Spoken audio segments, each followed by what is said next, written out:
नमस्कार, एक बार फिर से स्वागत है आपका इस पेड चैनल पर।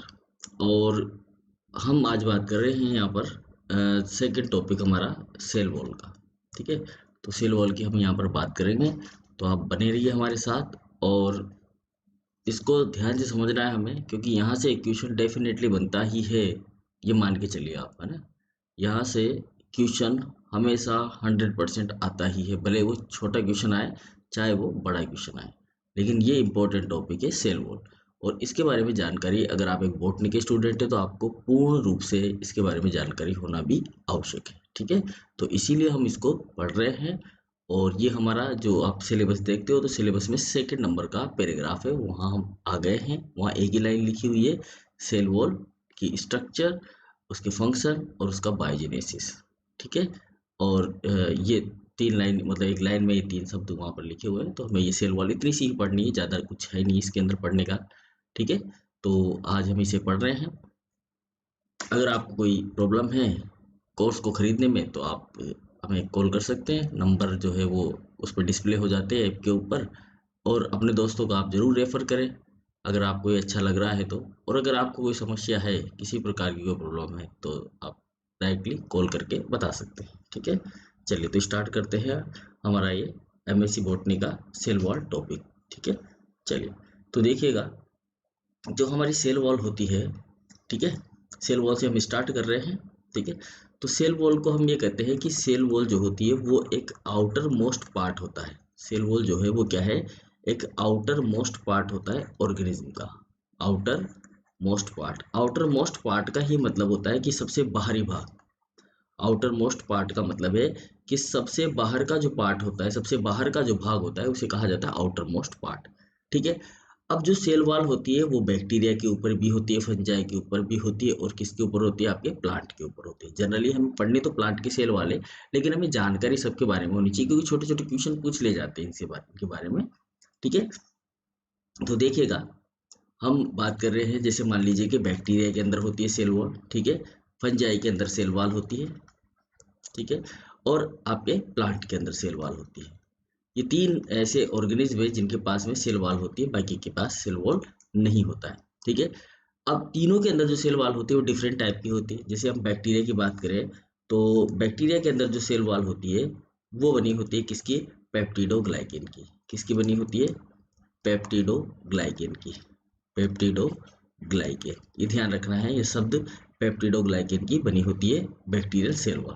ठीक है, अब ये जो पेप्टिडोग्लाइकेन होता है, ये वास्तव में होता क्या है, तो अगर हम इसकी बात करें तो ये होता है प्रोटीन, लिपिड। प्रोटीन, इसके अंदर पाया जाता है प्रोटीन, लिपिड और पॉलीसेकेराइड। प्रोटीन, लिपिड और ये होता है एक प्रकार का पॉलीसेकेराइड। ठीक है, क्या होता है ये, पॉलीसेकेराइड होता है। ठीक है, वैसे अगर देखा जाए तो ये एक क्रॉस लिंकिंग पॉलीमर होता है, जिसमें 2 चीजें पाई जाती है, एक होता है नेग और एक होता है नेम। ठीक है, नेग को बोला जाता है एन एसिटिल ग्लूकोसेमाइन, एन एसिटाइल ग्लूकोसेमाइन। ठीक है, ग्लूकोसेमाइन। माइक्रोबायोलॉजी वाले पेपर में आपसे इसका नाम पूछ लिया जाता है, ध्यान रखना, इसलिए मैंने यहाँ पर लिखा है। नेम होता है N acetyl, N acetyl muramic acid, muramic acid. ठीक है, एसिड। तो ये इन 2 क्रॉस लिंकिंग पॉलीमर से मिलकर बनी होती है। इसमें प्रोटीन भी होता है, लिपिड भी होता है, पॉलीसेकेराइड्स भी होते हैं, और इस पूरी स्ट्रक्चर को मिलाकर हम बोल देते हैं पेप्टिडोग्लाइकेन। क्या बोला जाता है, पेप्टिडोग्लाइकेन। तो ये पाई जाती है किसके अंदर, बैक्टीरिया के अंदर। ठीक है, फंजाई की बात करें तो फंजाई के अंदर जो सेल वॉल होती है वो काइटिन की बनी होती है। किसकी बनी होती है, काइटिन की। ठीक है, फंजाई के अंदर जो सेल वॉल होती है वो काइटिन की बनी होती है। इसके अलावा जो कीट होते हैं, हमारे कीट पतंगे होते हैं, कीड़े मकोड़े होते हैं, उनका जो बाहर का जो खोल होता है वो भी काइटिन का ही बना होता है। ये जो काइटिन होता है, ये लॉन्ग चेन पॉलीसेकेराइड होता है, पॉलीमर होता है, मान लीजिए आप इसको लॉन्ग चेन पॉलीमर होता है। ये काइटिन जो होता है ये क्या होता है, लॉन्ग चेन पॉलीमर होता है। ठीक है ना, एक लंबी चेन का पॉलीमर होता है, एक वैक्सी मटेरियल होता है, एक प्रकार का ये भी पॉलीसेकेराइड ही है। आप इसको कहोगे तो ये भी क्या है, एक प्रकार का पॉलीसेकेराइड ही होता है, पॉलीसेकेराइड ही होता है ये भी। ठीक है, इसके अलावा अगर आप इसको और ज़्यादा कॉम्प्लेक्स ही मानोगे तो इसके अंदर एक जो मॉलिक्यूल होता है, जैसा कि इसके अंदर है बैक्टीरिया की पेप्टिडोग्लाइकन सेल वॉल के अंदर नेग, वो इसमें भी प्रेजेंट होता है। ठीक है, और ये जो नेग होता है वास्तव में ये ग्लूकोज का डेरिवेटिव होता है। ठीक है ना, ग्लूकोज का डेरिवेटिव होता है ये नेग, यानी कि एन एसिटिल ग्लूकोसेमाइन। ठीक है, तो क्लियर हो गई बात। बैक्टीरिया की सेल वॉल में ये चीज़ें पाई जाती है और फंजाई की सेल वॉल में ये चीज़ें पाई जाती है। ठीक है, अब जो प्लांट होता है, प्लांट की अगर हम बात करें तो प्लांट के अंदर जो सेल वॉल होती है बेसिकली वो बनी होती है सेलुलोज और हेमी सेलुलोज की। किसकी बनी होती है? सेलुलोज और हेमी सेलुलोज की। हेमी सेलुलोज की। ठीक है, केवल सेलुलोज ही नहीं होता वहाँ पर, हेमी सेलुलोज भी होता है। ठीक है, इसके अलावा इसके अंदर पैक्टीन भी पाया जाता है, पैक्टीन पाया जाता है, सुबेरिन पाया जाता है, सुबेरिन पाया जाता है यहाँ पर। ठीक है, लिग्निन पाया जाता है। ठीक है, लेकिन ज़्यादा अमाउंट जो होता है वो किसका होता है जी? सेलुलोज का होता है। तो इसलिए हम क्या बोलते हैं कि जो सेल वॉल होती है वो किसकी बनी होती है? सेलुलोज की बनी होती है। ठीक है, यही कहते हैं हम कि जो सेल वॉल होती है वो किसकी बनी होती है? सेलुलोज की बनी होती है। लेकिन उसके अलावा कुछ hemicellulose, pectin, suberin, lignin ये पदार्थ भी इसके अंदर पाए जाते हैं। तो ये तो हुई जनरल सामान्य बात किसकी, कि किन किन जीवों के अंदर या किन किन ऑर्गेनिज्म के अंदर जो है सेल वॉल पाई जाती है और उसमें क्या क्या चीजें पाई जाती है। ठीक है, तो बैक्टीरिया की सेल वॉल अगर आपसे पूछा जाए तो पेप्टिडोग्लाइकिन की बनी होती है। फंजाई की सेल वॉल की पूछा जाए तो आपसे काइटिन की बनी होती है। और अगर प्लांट की सेल वॉल के बारे में पूछा जाए तो वो किसकी बनी होती है? सेलुलोज की बनी होती है। ठीक है, तो ये आपको ध्यान रखना है इसके बारे में कि ये किस किस की बनी होती है। जैसे कि हमने कहा कि बैक्टीरिया की सेल वॉल है किसकी बनी हुई? पेप्टिडोग्लाइकिन की, ये ध्यान रखना है। फंजाई की सेल वॉल काइटिन की बनी हुई है, ये हमें ध्यान रखना है। और प्लांट का सेल वॉल जो है वो किसका बना हुआ है? सेलुलोज का बना हुआ है, तो ये हमें ध्यान रखना है। ठीक है, क्लियर हो गई बात। चलिए अब आगे आ जाते हैं हम और बात करते हैं बैक्टीरिया की सेल वॉल की। Cell wall in bacteria. ठीक है, तो ये आप जो डायग्राम देख रहे हो ये बैक्टीरिया की सेल वॉल है। तो मैं यहाँ लिख देता हूँ सेल वॉल, ये थोड़ा सा दूर लिखते हैं ताकि दिख जाए आपको आराम से। सेल वॉल इन बैक्टीरिया ना, सेल वॉल इन बैक्टीरिया। ठीक है, सेल वॉल इन बैक्टीरिया। अब देखिए इस दोनों के अंदर अंतर क्या होता है। एक साइंटिस्ट था जिसका नाम था क्रिश्चियन ग्राम। क्या नाम था? क्रिश्चियन ग्राम, क्रिश्चियन ग्राहम। ठीक है, इस क्रिश्चियन ग्राम ने एक टेक्निक खोजी थी जिसे कहा जाता है ग्राम स्टेनिंग। क्या कहा जाता है? Gram staining. ठीक है, इस ग्राम स्टेनिंग टेक्निक के आधार पर इसने बताया कि जो बैक्टीरिया होते हैं, बैक्टीरिया की जो सेल वॉल होती है वो दो प्रकार की होती है। एक सेल वॉल जो ग्राम पॉजिटिव बैक्टीरिया में पाई जाती है और एक सेल वॉल जो ग्राम नेगेटिव बैक्टीरिया में पाई जाती है। पर ग्राम पॉजिटिव बैक्टीरिया में पाई जाने वाली सेल वॉल और ग्राम नेगेटिव बैक्टीरिया में पाई जाने वाली सेल वॉल। जनरली जो सेल वॉल होती है बैक्टीरिया की वो भी एक प्रकार का एनवलप होता है इसका। क्या होता है वो? एनवलप होता है। एनवलप का मतलब जैसे लिफाफा होता है हमारा जिसमें हम कोई सामान भरते हैं, तो इसी प्रकार से बैक्टीरिया का जो पूरा सेलुलर मटेरियल होता है उस लिफाफे के अंदर पैक होता है, मतलब सेल वॉल के अंदर पैक होता है वो। ठीक है, तो इसे कहा जाता है यहाँ पर एक्स्ट्रा सेलुलर मटेरियल यानी कि ईसीएम। ये ध्यान रखना, ये शब्द बहुत काम का है, ईसीएम, एक्स्ट्रा सेलुलर मटेरियल। जब बैक्टीरिया कोई चीज मतलब पदार्थों का यूटिलाइजेशन करता है, उनको खाता है, तो फिर जब उससे वो एक्सेज अमाउंट में जब वो उसके अंदर बनने लग जाते हैं तो उनको बाहर की तरफ में छोड़ देता है, जो वो उसकी मेम्ब्रेन के ऊपर, प्लाज्मा मेम्ब्रेन के ऊपर आकर इकट्ठे होने लग जाते हैं और सेल वॉल का फॉर्मेशन होता है। ठीक है, क्लियर हो गई बात।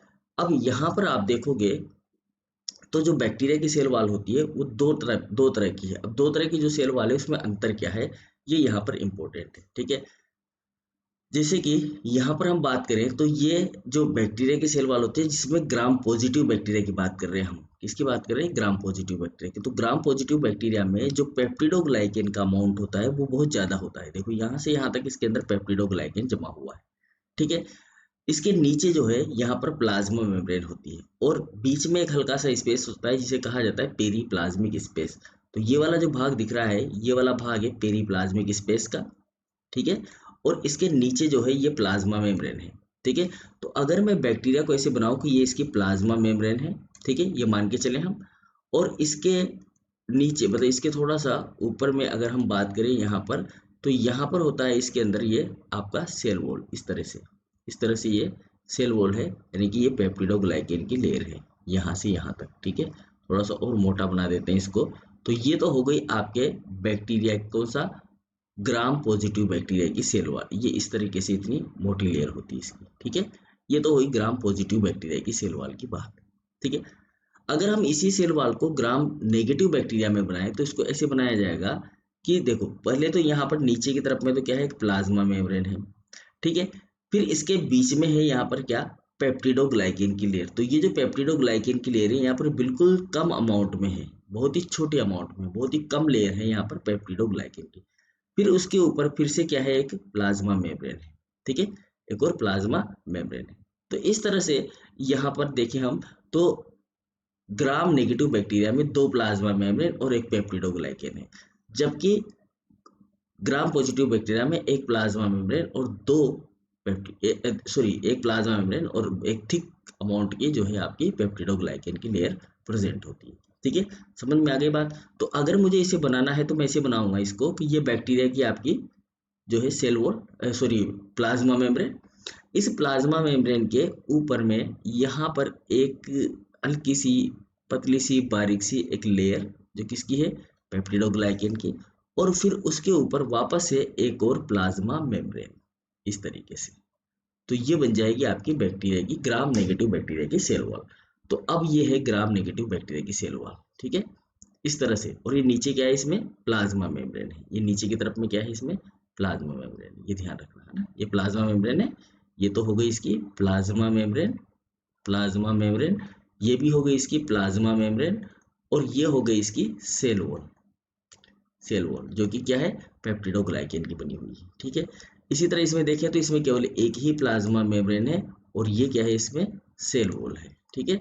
अब यहाँ एक चीज ध्यान रखना है आपको कि जो बैक्टीरिया होता है, बैक्टीरिया में ये प्लाज्मा मेम्ब्रेन जो पेप्टिडोग्लाइकेन की लेयर है इसके अंदर पाया जाता है थिकोइक एसिड और लाइपोलिक एसिड, ठीक है। लाइपोथिकोइक एसिड मान लो आप इसको, थिकोइक एसिड, ये अगर आपको नहीं दिख रहा है तो मैं यहाँ लिख देता हूँ इसका नाम है थिकोइक एसिड, थिकोइक एसिड, ठीक है। ये थिकोइक एसिड इसके अंदर पाया जाता है, जबकि इसके अंदर जो होता है वो ओ एंटीजन पाए जाते हैं। यहाँ पर जो ग्राम नेगेटिव बैक्टीरिया होता है उसके अंदर ओ एंटीजन पाए जाते हैं, ओ एंटीजन। ये क्वेश्चन बहुत सी बार पूछ लिया गया है आपके एग्जाम के अंदर का, ओ एंटीजन किसे कहते हैं ना। तो यहाँ पर ये ओ एंटीजन पाए जाते हैं किसमें, ग्राम नेगेटिव बैक्टीरिया के अंदर। ओ स्पेसिफिक साइड होती है, इसमें पाए जाते हैं ओ एंटीजन। और ये जो ओ एंटीजन होते हैं ये प्लाज्मा मेम्ब्रेन के ऊपर की तरफ में पाए जाते हैं, जो plasma membrane second plasma membrane होती है उसके ऊपर प्रेजेंट होते हैं, ठीक है। तो हमने देखा कि 2 टाइप की इसके अंदर सेल वॉल होती है, एक ग्राम पॉजिटिव बैक्टीरिया के ऊपर पाई जाने वाली और दूसरी ग्राम नेगेटिव बैक्टीरिया ऊपर पाई जाने वाली। और ये देखो आप, ये क्रॉस लिंकिंग पॉलीमर है जिसे हमने नेग और नेम नाम दिया था, ये पेप्टिडोग्लाइकेन का निर्माण करता है यहाँ पर, ठीक है। तो सीधी सीधी बात है कि इसके अंदर जो पेप्टिडोग्लाइकेन होता है ग्राम पॉजिटिव बैक्टीरिया के अंदर वो ज्यादा पाया जाता है, जबकि ग्राम नेगेटिव बैक्टीरिया के अंदर पेप्टिडोग्लाइकेन कम अमाउंट में पाया जाता है, ठीक है। ग्राम पॉजिटिव में तो ज्यादा पाया जाता है और ग्राम नेगेटिव में ये कम अमाउंट में पाया जाता है। समझ में आया। तो बिल्कुल सिंपल सा है सेल वॉल बैक्टीरिया की, ठीक है। अब हम बात कर रहे हैं इसकी, इसी के साथ साथ यहाँ पर इसकी प्लांट की सेल वॉल की। प्लांट के अंदर जो सेल वॉल होती है वो किस तरह की होती है, ठीक है। चलिए आगे बढ़ते हैं और प्लांट की सेल वॉल की बात करते हैं। तो यहाँ पर हम बात कर रहे हैं सेल वॉल इन प्लांट, ठीक है, सेल वॉल इन प्लांट। ये बात तो आपको समझ में आएगी, सेल वॉल इन प्लांट। इसमें से कुछ क्वेश्चन है जो इंपॉर्टेंट है, जो आ सकते हैं आपके, ठीक है। लेकिन अब हम बात कर रहे हैं, हमारा जो मेन टॉपिक है वो है सेल वॉल इन प्लांट की। तो देखो, प्लांट के अंदर जब हम सेल बनाते हैं तो उसको इस तरह से बनाते हैं, ठीक है। किस तरह से बनाएंगे, इस तरह से। पादप की जो कोशिकाएं बनाई जाती है वो इस तरीके से बनाई जाती है, ज्यादातर जनरली हेक्सागोनल स्ट्रक्चर में हम इस तरह से प्लांट की सेल को बनाते हैं, ठीक है। कभी कभी आप इसके बीच में यहाँ पर इस तरह से कोशिकाएं भी बना देते हो, तो ये भी क्या है, कोशिकाएं हैं जो कि पादप कोशिकाओं के अंदर पाई जाती है। तो डिफरेंट टाइप की सेल जो होती है यहाँ पर प्रेजेंट होती है। अगर हम इस चीज को जूम करें, जूम करके हम देखें इसको, यहाँ से ये वाला जो भाग है, ये वाला पोर्शन जिसे मैं अभी यहाँ पर येलो कलर में कर रहा हूँ, कि अगर मैं इस पोर्शन को यहाँ से यहाँ तक का जो पोर्शन है ये वाला, अगर मैं इसको जूम करता हूँ तो तो मैं इसको ऐसे बना सकता हूँ, ठीक है। ऐसे करके ऐसे बना देता हूँ मैं इसको, ये इस तरीके से, ठीक है। और ये दूसरी सेल वॉल, जूम करने के बाद में आपको इस तरह का दिखाई देगा, ठीक है। तो ये तो होती है मिडिल लेमिला, इसको तो कहा जाता है मिडिल लेमिला, ठीक है। आगे स्ट्रक्चर में हम बात करेंगे इसके बारे में, क्या क्या होता है इसके अंदर। ये होती है यहाँ पर प्राइमरी सेल वॉल। ठीक है, क्या होती है जी? Primary cell wall, primary cell wall. ठीक है, ये होती है यहाँ पर प्राइमरी सेल वॉल। ठीक है, और इसके बाद में इसी के नीचे एक और सेल वॉल पाई जाती है जिसे कहा जाता है सेकेंडरी सेल वॉल। ठीक है, कौन सी cell wall? Secondary cell wall. ठीक है, तो ये इस तरह से प्रेजेंट होती है। एक ऊपर प्राइमरी सेल वॉल पहले बनती है और उसके बाद में नीचे बनने वाली जो सेल वॉल होती है वो सेकेंडरी सेल वॉल होती है। तो जनरली जो हमारे प्लांट होते हैं उनमें ये इस तरह की जो सेल वॉल है वो प्रेजेंट होती है, प्राइमरी सेल वॉल और सेकेंडरी सेल वॉल। और यहाँ पर ये जो बीच वाली जगह हमने दिखाई है यहाँ पर इस डायग्राम के अंदर ऊपर वाले में, ये मिडिल लेमिला होती है। ठीक है, तो इस तरह से यहाँ पर जो है सेल वॉल जो है वो प्रेजेंट होती है। ठीक है, तो अगर हम सामान्य जानकारी लें इसके बारे में, तो जो सेल वॉल होती है प्लांट की, वो सेल वॉल कंपोज्ड होती है किसके द्वारा? कंपोज्ड होती है मतलब कि बनी होती है। कंपोज्ड का मतलब होता है बनी होती है किसकी? सेलुलोज और हेमी सेलुलोज की। सेलुलोज और दूसरा पदार्थ क्या है इसके अंदर? Hemicellulose. ठीक है, हेमी सेलुलोज। और हेमी सेलुलोज के साथ साथ ये किसकी बनी होती है? हेमी सेलुलोज के साथ साथ ये बनी होती है पैक्टिन की, पैक्टिक एसिड की, पैक्टिक एसिड की। ठीक है, तो ये तीन चीजें यहाँ पर प्रेजेंट होती है जो इंपॉर्टेंट होती है सेल वॉल के अंदर। ठीक है, ये जो है एब्सेंट होती है किसके अंदर? एनिमल के अंदर एब्सेंट होती है, ये एनिमल के अंदर, एनिमल में एब्सेंट होती है, मतलब कि जो जंतु होते हैं उनके अंदर सेल वॉल नहीं पाई जाती। ठीक है, दूसरी खास बात इसकी क्या होती है कि नॉन लिविंग होती है। कैसी होती है भाई? नॉन लिविंग मतलब जीवित नहीं होती है। जैसे कि प्लाज्मा मेम्ब्रेन तो जीवित होती है लेकिन ये जीवित नहीं होती है, तो नॉन लिविंग इसको बोला जाता है। नॉन लिविंग के साथ साथ ये होती है थिक। थिक का मतलब है मोटी होती है। थिक का मतलब क्या है? मोटी होती है। रिजिड होती है। रिजिड का मतलब होता है खुरदरी। ठीक है, रिजिड होती है। और पोरस होती है। पोरस का मतलब होता है छिद्रित। ठीक है, तो इसी की खास बात होती है ये कि यहाँ पर इसमें छेद पाए जाते हैं बीच बीच में। रिजिड होती है, खुरदरी होती है, क्योंकि इसके ऊपर दूसरे जो पदार्थ होते हैं पेक्टिन वगैरह, सेलुलोज, लिग्निन, सुबेरिन, ये इसके ऊपर आकर जमना शुरू हो जाते हैं। इस वजह से रिजिड हो जाती है, थिक हो जाती है, मोटी हो जाती है और नॉन लिविंग होती है। ठीक है, क्योंकि सबसे पहले कोर कोशिकाओं के अंदर इसी को ही देखा गया था। थिक थी, रिजिड थी और सॉरी पोरस थी। इस वजह से सबसे पहले जो रॉबर्ट हुक था उसको यही दिखाई दी थी। ठीक है, इसका काम क्या होता है? इसका काम होता है cover plasma membrane. Plasma membrane को ये कवर किए हुए होती है। प्लाज्मा मेम्ब्रेन की सुरक्षा का आवरण है एक प्रकार से देखा जाए तो। ये प्लाज्मा मेम्ब्रेन को बचाए रखती है और जो सेल का जो शेप होता है उसको बनाए रखती है, बिगड़ने नहीं देती है। अगर ऐसा होता ना तो प्लांट भी जिस तरह से हम इधर उधर घूम जाते हैं, मुड़ जाते हैं, जैसे हमारी त्वचा होती है, अगर हमारे पास भी सेल वाल होती ना तो हम इससे हमारी त्वचा को इसे घुमा नहीं सकते, इसे मोड़ नहीं सकते थे। ठीक है, इसमें सेल वॉल नहीं होती। विदाउट सेल वॉल हमारी सेल होती है, सेल मेम्ब्रेन आपस में जुड़ी हुई है यहाँ पर। ठीक है, इस वजह से हमें ये ऐसी दिखाई देती है। लेकिन अगर हमारे पास भी सेल वॉल होती है तो हम भी इधर उधर हिल डुल नहीं सकते, जिस तरह से प्लांट हिल नहीं डुल सकते। तो वो क्या करती है? एक डिफाइनाइट शेप बना के रखती है किसका? प्लांट्स का। ठीक है, अब ये जो सेल वॉल है ये आती कहाँ से? यहाँ पर तो ये सीक्रेट की जाती है बाय द साइटोप्लाज्म। ठीक है, कहाँ से आती है ये? सीक्रेटेड।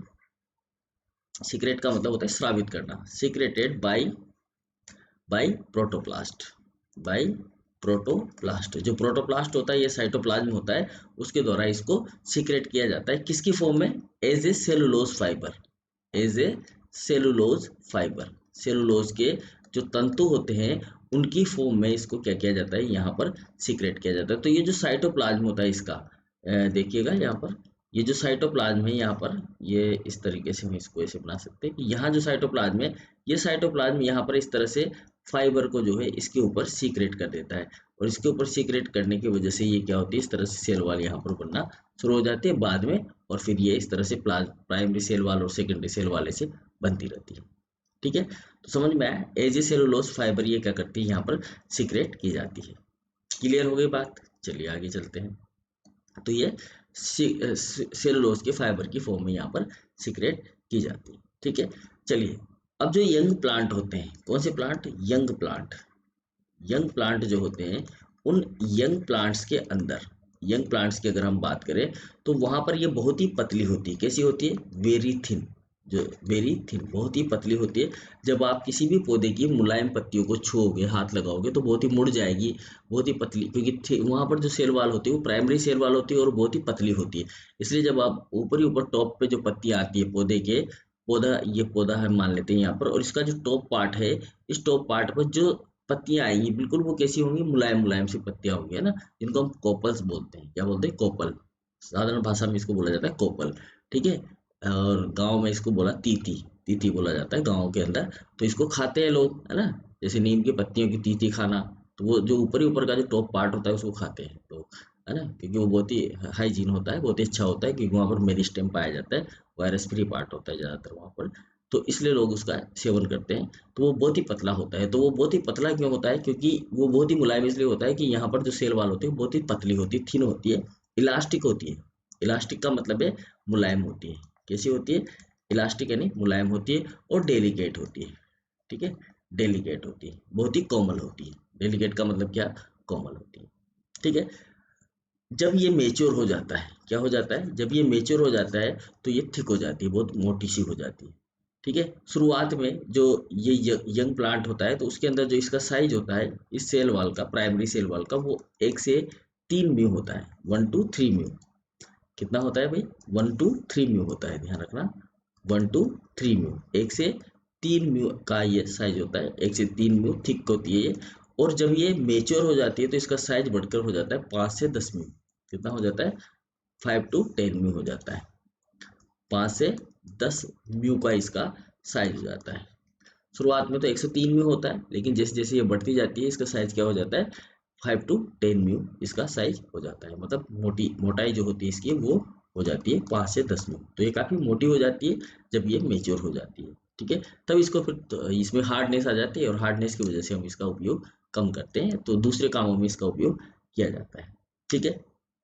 अब अगर हम आगे और बात करें इसकी, तो जो सेल वॉल होती है इसमें 2 कंपोनेंट होते हैं मेनली। सेल वॉल के अंदर जब ये बनती है तो इसके अंदर 2 कंपोनेंट होते हैं, 2 कंपोनेंट्स पाए जाते हैं। और वो 2 कंपोनेंट्स क्या होते हैं? वो 2 कंपोनेंट होते हैं, पहला कंपोनेंट होता है इसके अंदर आपका फाइबर, और दूसरा होता है मैट्रिक्स। फाइबर होता है और दूसरा क्या होता है जी? मैट्रिक्स होता है। दूसरा क्या होता है कंपोनेंट? मैट्रिक्स होता है। ठीक है। एक कंपोनेंट तो होता है फाइबर, और दूसरा क्या होता है? मैट्रिक्स होता है। अब ये जो फाइबर होता है ये तो बना होता है सेलुलोज का। फाइबर किसका बना होता है? सेलुलोज का बना होता है। जबकि जो मैट्रिक्स कंपोनेंट होता है इसका, मैट्रिक्स, वो बना होता है इसका हेमी सेलुलोज और पैक्टिन का। किसका बना होता है? हेमी सेलुलोज और पैक्टिन का बना होता है। इसका बना होता है भाई? पैक्टिन का। ठीक है। ये दो चीजों से मिलकर बना होता है, हेमी सेलुलोज और पैक्टिन। देखो, जैसे कि हमारी ये जो सेल वॉल है, मान लेते हैं ये सेल है, और इस सेल वॉल से यहाँ पर जो कि बाहर की तरफ में कुछ पदार्थ स्रावित किए जाएंगे। फॉर एग्जाम्पल मान लीजिए यहाँ पर सेलुलोज के फाइबर को स्रावित कर दिया, तो ये जो सेलुलोज के फाइबर होंगे ये किसी न किसी पदार्थ के अंदर तो यहाँ पड़े हुए होंगे। तो जिस पदार्थ के अंदर ये पड़े हुए हैं उस पदार्थ को हम क्या बोल रहे हैं? पैक्टिन बोल रहे हैं। जैसे ये मान लीजिए आप, ये येलो कलर का जो पदार्थ है, इस येलो कलर के पदार्थ के अंदर ये पीले पीले पदार्थ में ये जो फाइबर है वो इस तरह से पड़े हुए हैं। ठीक है ना, इस तरह से पड़े हुए हैं। तो ये जो फाइबर पड़े हुए हैं ये तो फाइबर तो है किसके? सेलुलोज के। और ये जो येलो कलर आपको दिख रहा है ये है किसका? हेमी सेलुलोज का, है ना। ये येलो कलर तो किसका? हेमी सेलुलोज का। और ये जो फाइबर पड़े हुए हैं इसके अंदर ये क्या है? सेलुलोज के फाइबर है। समझ में आ गई बात? तो इस तरह से ये दो पदार्थ से मिलकर बनी होती है, एक फाइबर और दूसरा मैट्रिक्स। प्राइमरी सेल वॉल की हम बात कर रहे हैं यहाँ पर। ठीक है ना। आगे जब हम जैसे जैसे पढ़ते जाएंगे ये और भी कॉम्प्लेक्स होती चली जाएगी, तो आप धीरे धीरे चीज़ों को समझते चले जाइए। ठीक है। जब डेवलपमेंट होता है इसका, जैसे जैसे डेवलपमेंट होता चला जाएगा इस प्राइमरी सेल वॉल का, जैसे जैसे डेवलपमेंट होता चला जाएगा, तो ड्यूरिंग डेवलपमेंट की अगर हम बात करें, ड्यूरिंग डेवलपमेंट की अगर आप बात करते हो यहाँ पर, ठीक है, जैसे जैसे इसका डेवलपमेंट होता जाएगा, इस डेवलपमेंट के दौरान इसके ऊपर दूसरे पदार्थ जो है वो आकर जम जाएंगे। ठीक है ना। अदर सबस्टेंस क्या होंगे यहाँ पर? सबस्टेंस का मतलब होता है पदार्थ। ये जो दूसरे पदार्थ होंगे यहाँ पर क्या हो जाएंगे? डिपॉजिट हो जाएंगे। दूसरे पदार्थ यहाँ पर क्या हो जाएंगे? डिपॉजिट हो जाएंगे। डिपॉजिट होने वाले जो पदार्थ होंगे वो कौन कौन से होंगे? जैसे कि मान लीजिए यहाँ पर पैक्टिन जम सकता है। ठीक है। क्या जम सकता है? सबसे पहले पैक्टिन हो सकता है, वो लिग्निन हो सकता है। ठीक है।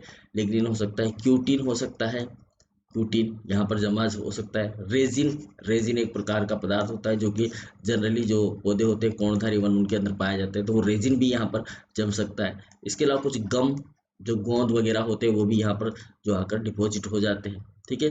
वेक्स, कुछ पौधों के अंदर वेक्स भी पाया जाता है सेल वॉल के ऊपर। जो हमारे रेगिस्तानी पौधे होते हैं उनके बारे में हमने पढ़ा था किन के ऊपर वैक्स की एक लेयर पाई जाती है ना, तो ये सारी चीजें यहाँ पर आकर क्या हो जाती है, डिपॉजिट हो जाती है और इसको जो है स्ट्रेंथ देती है, मजबूती देती है। तो इन चीजों की वजह से क्या आता है, इसके अंदर स्ट्रेंथ आता है, रिजिडिटी आती है, ठीक है ना, रिजिडिटी रिजिडिटी और ये यांत्रिक सहारा देने वाली बन जाती है, मैकेनिकल सपोर्ट देना शुरू कर देते हैं किसको, प्लांट को। ठीक है, तो आज का टॉपिक यही था हमारा। इसके बाद हम नेक्स्ट टॉपिक में बात करेंगे। अभी हमने क्या किया है, जनरल ओवरव्यू लिया है, सामान्य जानकारी ली है सेल वॉल की। अब नेक्स्ट क्लास में हम बात करेंगे इसके क्या नाम है इसका, जो सेल वॉल कितने प्रकार की होती है, ठीक है, या स्ट्रक्चर ऑफ सेल वॉल, ठीक है, टाइप बोल दो उसको या बोल दो आप स्ट्रक्चर ऑफ सेल वॉल। इसकी हम नेक्स्ट क्लास में चर्चा करेंगे। तब तक के लिए goodbye, thank you very much.